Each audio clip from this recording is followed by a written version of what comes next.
কয়েকদিন আগেই আমাকে আমার একটা ভাই কোয়েশ্চেন করে যে প্রচুর ট্যান পড়ে গেছে, কি করলে রিমুভ হবে। ওকে তো সলিউশন দিয়েই দিয়েছি।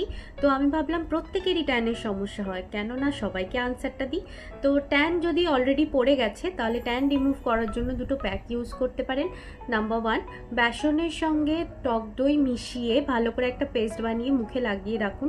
তারপরে সেটা সামান্য শুকিয়ে গেলে হালকা হাতে ম্যাসেজ করে ধুয়ে ফেলুন। নাম্বার 2, মুলতানি মাটির সঙ্গে আলুর রস মিশিয়ে ইউজ করতে পারেন, এতেও ট্যান দূর হবে।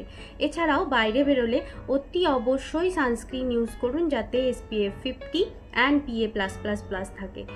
এছাড়াও ট্যানকে প্রিভেন্ট করার জন্য নিজেদের খাদ্য তালিকায় যাতে প্রচুর পরিমাণে জল আছে এবং ভিটামিন সি আছে এরকম ফলমূল শাকসবজি অ্যাড করুন, যেমন শসা, তরমুজ, লেবু, কমলা লেবু, গাজর, ফুলকপি, বেদানা, আমন্ড, পেস্তা, কুমড়োর বীজ, এবং তার সাথে সাথে ডাবের জল খান এবং মুখে লাগান।